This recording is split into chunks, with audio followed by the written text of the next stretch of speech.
Hey everybody, it's Ben here, and today I'm doing a little road trip on my Vectrix to go visit Nick, who also has a Vectrix just like mine, and we're going to update the software for his charger because he got his Nissan Leaf batteries in. So I'm riding over there, and this is going to be the furthest I've ever ridden on an electric motorcycle before. I thought I'd do a little bit of a road trip, check out chargers and things like that on the way. So for example, we're at a Kwik-Trip convenience store and gas station, and I'm not buying any gas, but over here they do have an electric vehicle charging station.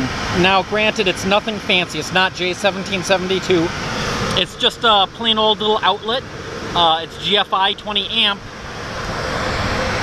But the nice thing is I've got a regular old cord on my motorcycle, so I can plug straight into this. I'm actually plugged in through a kilowatt, so let's see how much power I've got so far.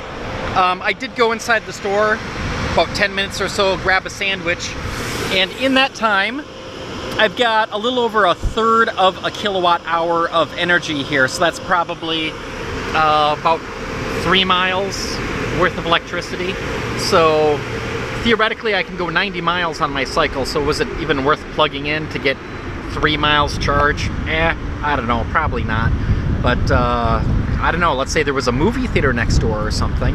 If you at least had an opportunity to charge while doing something else, that'd be pretty cool. But I think I'm gonna unplug, put my cord away, and hit the road. And just so you can check this out too, I'm charging and my amp hour meter is counting down. That was at about 9 amp hours when I started. So I got about 3 amp hours of juice into it while just stopping in and grabbing a sandwich at the convenience store here.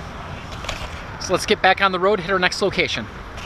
Now I'm here at Waukesha County Technical College. This is part of the state of Wisconsin 2-year technical college system. I've taken a number of classes here, and last time I checked, they still don't have a public electric vehicle charging station here. However, they do have some pretty awesome solar panels on trackers, and they also added a wind turbine in the way back. So they are starting to do some renewable energy courses. When I was taking a night class here a while back, I was riding my electric motorcycle, the Kawasaki, and I did get permission to plug into an electric outlet off the maintenance building, which is basically straight back behind these solar panels. So sometimes in cases like that, EV charging is out there, but you get a little bit of a runaround, you have to ask permission and everything. So the more public EV charging we can get out there, the better. I'm charging up now at Marshall Auto Body. If you're an electric vehicle person and you're on the west side of Milwaukee, you should definitely know about this. Not 1, not 2, but 3 different EV charging stations here. Let's go check them out. So here at Marshall Auto Body, there's actually 3 different chargers. The first one is the Tesla charger. If you got a Model S, just plug in right here. The second one is a Clipper Creek. This is your typical J1772 charger. One thing though, it's free, you don't have to pay. There's a little access code, you just pop that in, you can pull the handle out and charge. So in my case, I don't have level 2 charging on my motorcycle. I've just got this regular level 1 plug, so I built this box that allows me to adapt from the J1772 to my regular old wall plug. The one caveat to it is that it's still 240 volts coming out of there. So I have a charger that can do 120 or 240 volts. But that's the main thing, is that's a bit of a difference there. Now the other thing though is my charger is still just a 1500 watt charger. So I'm getting 10 amps or about 1500 watts out of it, whether I'm on 120 or 240 volts. So it doesn't give me any difference in power. The difference is that there's a lot of public J1772 chargers, and there aren't just plain old electric outlets that I can plug into. And then the last charger over here, this is a good one. I've never seen one of these in person yet before. But it has the Chatamo DC high power on one side, and then it's got the CCS combo DC fast charge on the other side. So that's kind of the latest and greatest. So, you know, let's say you got a Nissan Leaf with the fast charge connector on the front. You can plug in here really, really fast.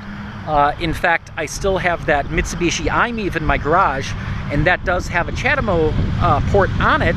So I'm kind of wondering, what's stopping me from taking that, installing it on here, and then plugging in with that?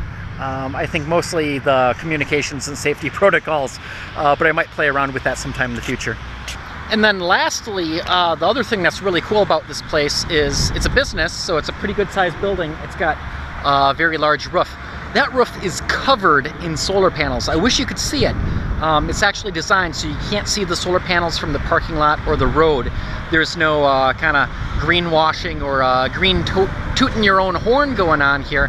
The only place you even know about it at all is the fact that it happens to say solar powered on this sign, but no joke, it's a tremendous amount of energy. I think I've got a link to show how much energy is going on there, and I know today's date, and current time is 3:34 p.m. Thursday, May 28th, so I can check the link to how much power is being produced there. I can tell you one thing, it's a whole heck of a lot more than the 1500 watts that the motorcycle's using right now.